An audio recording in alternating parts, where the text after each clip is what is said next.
I think the best way that I can put it is the Minnesotans, when we have spoken to them about what's happening here in St. Paul, they talk about how it's such a privilege to be able to get paid. These legislators got paid their entire salary, all of their benefits, and they didn't work. They didn't show up to work. And we actually even heard from some Minnesotans that they couldn't even get meetings in their own districts in which these legislators were supposed to be back working.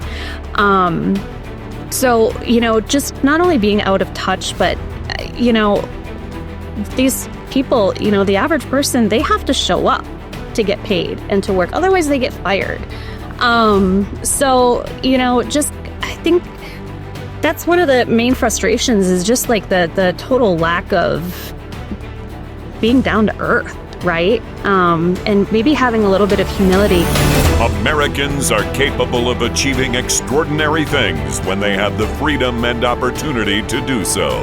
This is American Potential. Welcome to the American Potential Podcast. I'm your host, David Fromm. People watch soap operas for the drama, and few things bring more chaos than a good scandal. Cheating, vanishing characters who make dramatic comebacks, and courtroom battles are the twists that keep audiences coming back week after week. But what if I told you that today's episode isn't from a scripted show, but it's playing out in a state legislature? This real-life drama has it all. Election results being questioned, lawmakers not showing up, and one side taking the other to court. So, what has been the result of this drama? A month-long delay in getting anything done. Now, with a hard deadline looming, lawmakers are scrambling to make sure they get everything done. Of course, this state is Minnesota and is no stranger to last-minute scrambling because they did it last year, and it ended in chaos. And yes, we did an episode on it if you want to go back and listen to it. I want to welcome back to the podcast to talk about the drama in the state of Minnesota, Americans for Prosperity Legislative and Coalitions Director, RaeAnna Lee.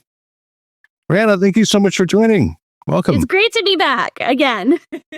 Thanks. Yeah, I wish it was under different circumstances. But first, my understanding is that you recently had a child, and I wanted to say congratulations and want to see how's that going? How's being a new mom going with the backdrop of all the state drama?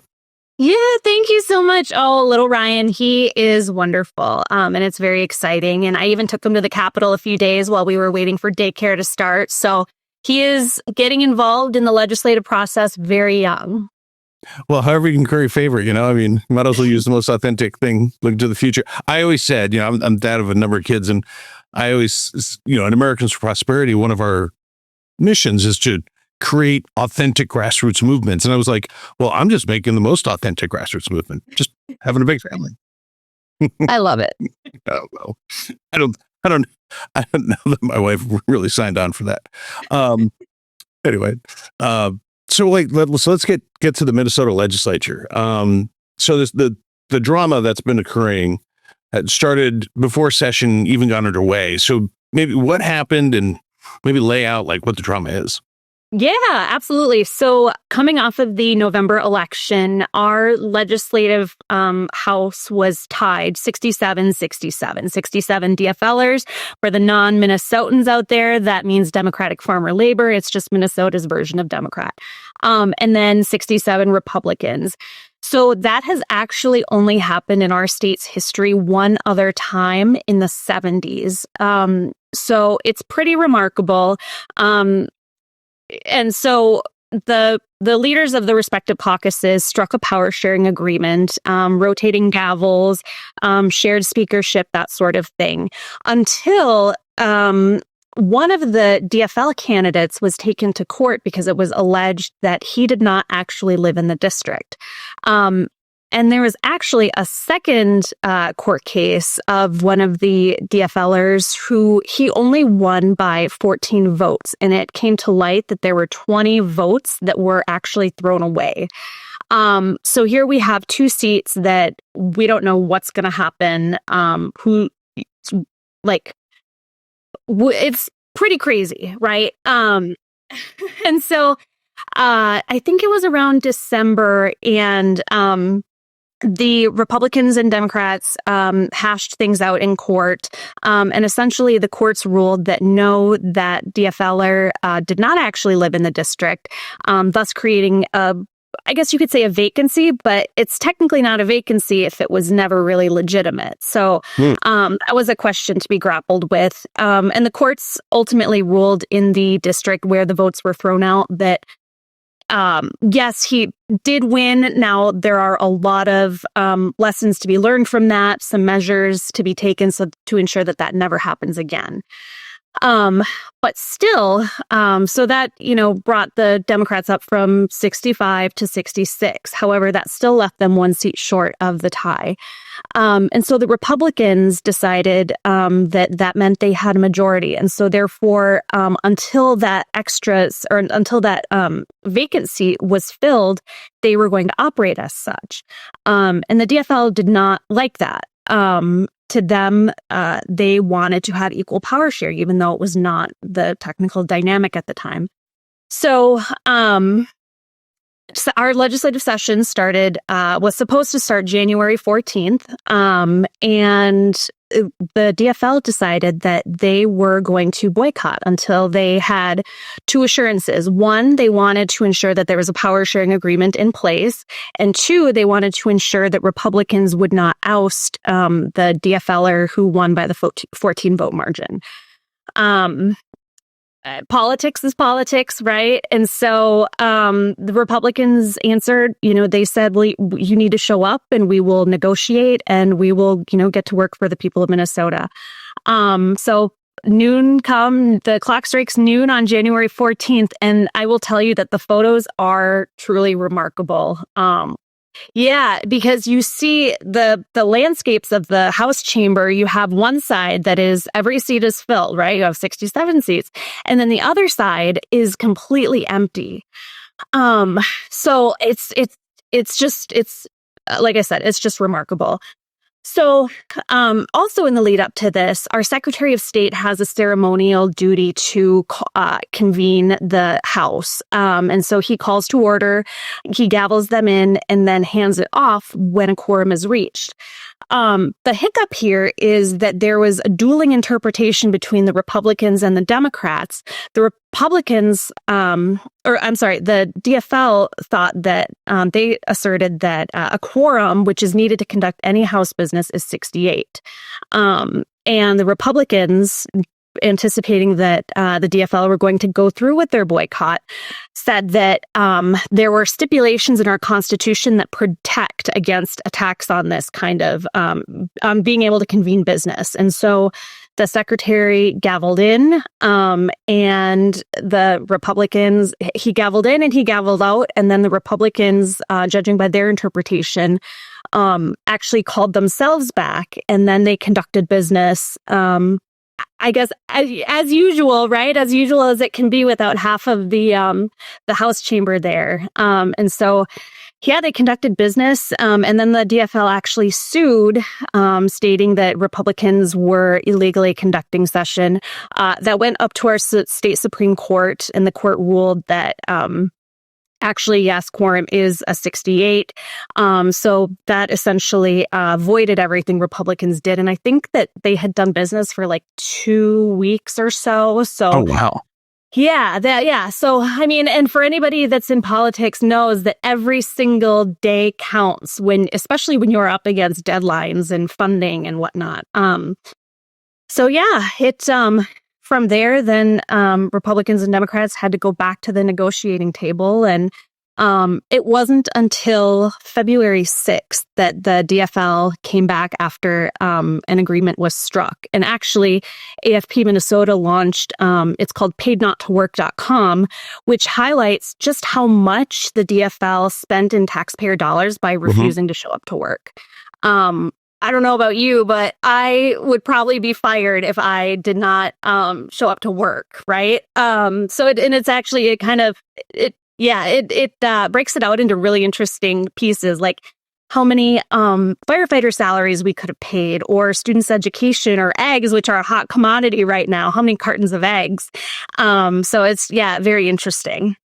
Well, it really kind of underscores the point that our legislators work for us as taxpayers, Absolutely. as voters. And I don't know anything about the DFL in terms of like personally observing them, but I mean, I do know state legislatures quite well. And I think that sometimes they don't always place the taxpayer first or realize that, hey, this is why I'm paid to be here, to represent the interests and do the business of the state and of my constituents. And just not showing up doesn't make a lot of sense. I mean, by definition, how do you get the work done? Exactly. And like I said before, the fact that we are up, our Constitution says it has a certain structure on when we need to adjourn. And this year it is May 19th. Mm-hmm. And so, I mean, we lost essentially a whole month of being able to work. And, the DFL claimed that they were doing work in their districts. But really the real work, especially because we just started a new biennium, and this year we need to figure out our state budget. And I'm not sure, for anybody that's not familiar with Minnesota and what happened, we had an $18 billion surplus in 2023. That was all spent. It all got spent. It was all spent, right? Our budget went up 41%. And so now we are, and this was under a DFL trifecta. So it was Governor Walz at the helm, and then the DFL in the state Senate and the state House. Our forecast just came out, and we are looking at a $6 billion deficit. So talk about a wild swing, and especially because we're going to have to do some painful reckoning. A month is a lot to lose. Yeah. I mean, that's a lot of work to do to plug that hole. I've shared with you before that, I live in the great state of Illinois, outside the Chicago area. And, we have a lot of the same problems when it comes to spending and overtaxation. And there's some serious holes in the state budget here. And, the ideas to plug them are always on the revenue side. I'm like, let's spend more money, or let's tax people more, actually, is really the solution there. And then rarely on like the cutting side. And if there's any cutting, it's just so painful, the outcry. But I mean, it's just a death spiral for these states. I think a lot of them got propped up on it was like a sugar high of national money post pandemic. And now they're coming down from that. And it is some really hard realities that a lot of these states in particular, a lot of them are controlled, by the left, and they do not have the appetite to cut spending for a lot of the constituents that they've curried favor with over the last few years. So I'm really fascinated to see how they address that there in Minnesota. Yeah, it's been fascinating to listen to the conversations from the DFL turn from, well, we have all this money, we need to spend it, we need to invest in people, and then all of a sudden they're concerned about savings, and it's quite something. And that's, something that AFP Minnesota, we really took the 2023 spending blitz to heart, and we launched One Expensive Minnesota, which is a play on Governor Walz's One Minnesota, because it really was. I mean, they not only spent the $18 billion in a surplus, but they raised taxes and fees $11 billion. And we're still facing a deficit. So it's just complete reckless mismanagement. And that's why we are working really hard to change the narrative on how we budget at the state level and really ensure that legislators are responsible of the taxpayer funds that they are entrusted with. We don't ever want to see a spending blitz like that again. And so that's why we are working on some budgetary reform that we can start working on at the state level that really prevents that from ever happening again. Well, I think that's really important. Looking back to the elections, what would you say? Was it the spending? Was it just kind of partisan winds that blew through? Like, what made it for such a dramatic change in the electorally that made the House even out? What do you think was responsible for that? I think one of the biggest things is the DFL operated under a very tone-deaf agenda.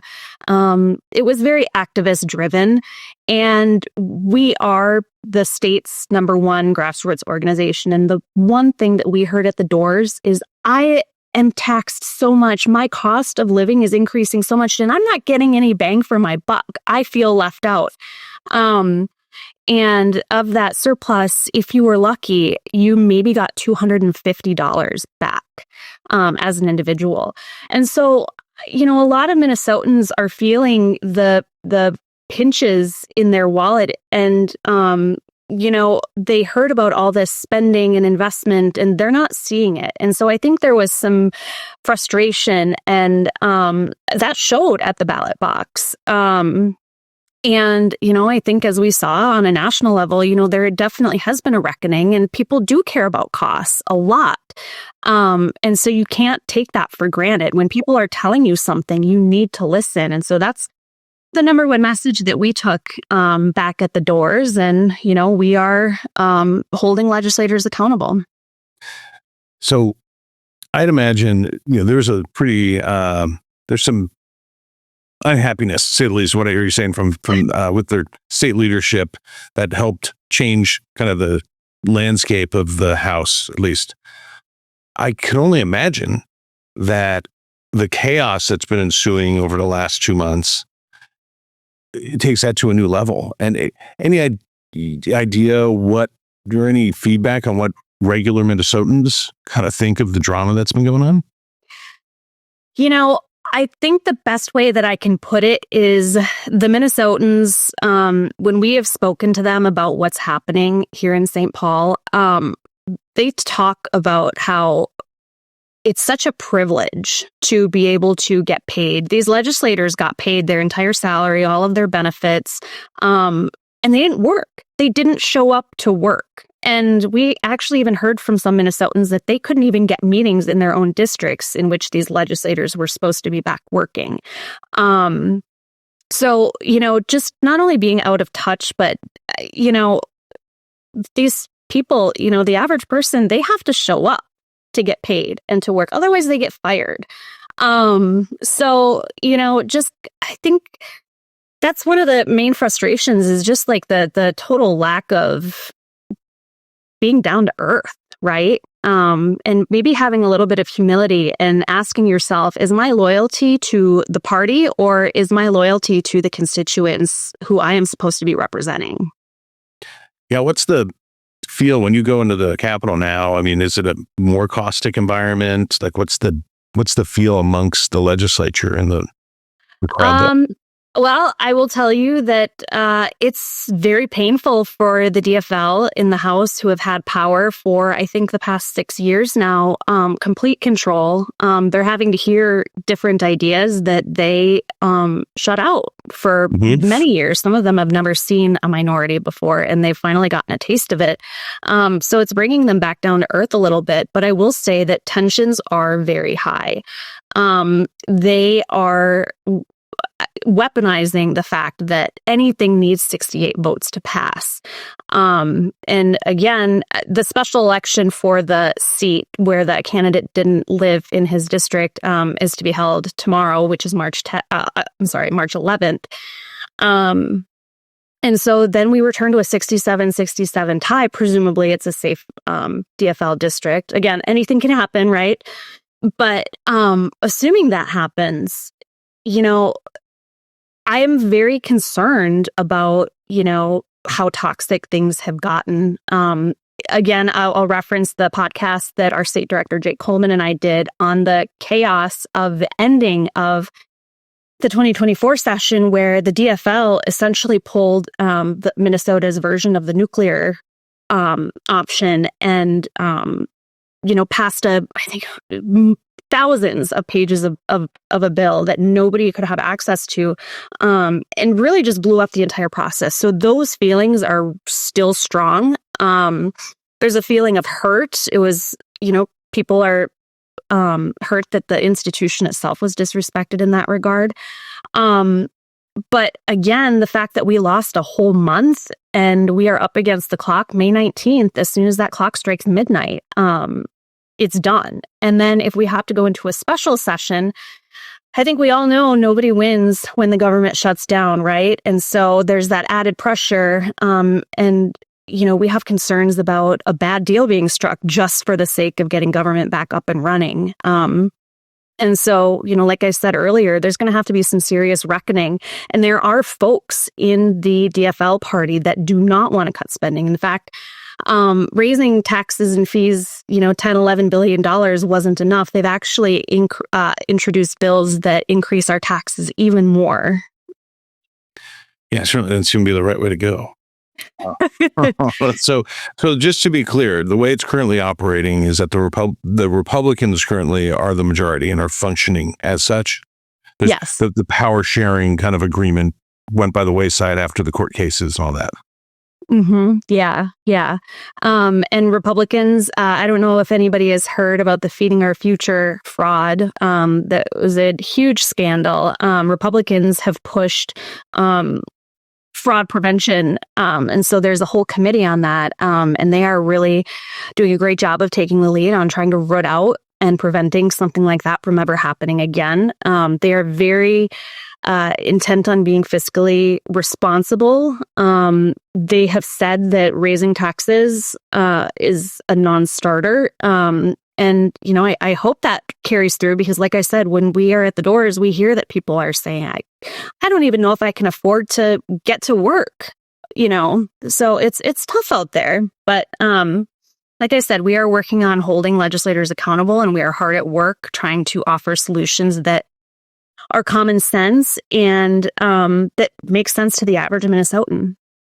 Yeah, well, hopefully get back to some kind of regular order. I mean, because it's a tall tale to get all the way to lose 1 month and a half. Yeah. And then to have to get back to accomplishing everything, particularly with the pressure of having to fill a big budget gap, by the third Saturday in May to get all that done. That's a tall order. Absolutely. And, and I didn't mention, but this is kind of getting into the weeds of how our legislature works, but we actually have internal deadlines as well. So bills actually have to make it out of both committees and meet a third financial deadline. And that's coming up at the end of the month, early April. Mm-hmm. So, if the timeline wasn't crunched already, it is in overdrive. Well, I'm always reminded that, state legislators have a lot of power. And, they some are up to it and some don't seem to be as up to it. But, we need them to function, like real professionals, go do their jobs. Because, even if you don't like the way things turned out politically, I mean, they have to run states. And there's a lot of important decisions that affect everybody's lives, a lot. I mean, frankly, from a year in, year out basis, what the state government's doing affects our lives more so than the federal government. Oh, absolutely. Absolutely. And, and I think you bring up a really good point too. And one of the unfortunate things that, I think everybody's grappling with is the partisanship is so strong right now. And I think, like I said, are you going to represent your constituents, or are you going to uphold loyalty to the party and what the party wants? Because sometimes the fact of the matter is what the party wants, what your caucus wants, may not be what's best for your constituents. And so I think, there's at least going to have to be one DFLer or, who has to come to terms with that. And like I said, these constituents, they don't deserve to get caught up in this. Unfortunately, they are. And so I think, we have to really kind of remove that sense of, we have to take ourselves out of the politics of it, right? What is the work that we need to do? And how can we get that done? How can we remove that drama from it? Yeah, well said. I mean, at the end of the day, we want what's going to benefit their constituents and the taxpayers. We want good policy. They're going to let people kind of go and realize their American dream. Absolutely. So a lot of times politics is getting in the way of that on both sides. Yes, absolutely. Yeah. Absolutely. Well, RaeAnna, first of all, congratulations on being a mother. We're so happy for you. Thank you. Yeah, Thank that's you so fabulous. Much. Oh, it's great. Yeah, I guess you'll have this this time period to remember a few things by. Birth of a baby, drama in the Minnesota State House. Yes, indeed. It's great. But I No. will tell you that having a baby with you at the Capitol, I think I've unlocked the key to lobbying because everybody wants to see the baby. That is exactly right. Oh, that's awesome. Way to go. See, learn the tricks. That's a true professional there. Well, thanks so much for coming on again. Hopefully, I feel like we'll probably see you again. All right. Well, thank you so much for having me. And hopefully the next time I come back, it'll be some good news. Great. Yeah. Well, folks, I mean, some people think that politics is boring, but because people involved and no one is perfect, it really can get downright drama filled, which is what's happening in Minnesota. So hopefully they'll be able to get everything done before the midnight deadline on the 3rd of Saturday in May. Fingers crossed. Friends, if you like this episode and would like to stay connected with the podcast, be sure to like and subscribe to our channel, as well as following us on Facebook, Instagram, and YouTube. Always remember, liberty and freedom are easily taken for granted. Don't take it for granted. Go out there and defend freedom and liberty. Thanks for joining us, and we'll see you on the next episode.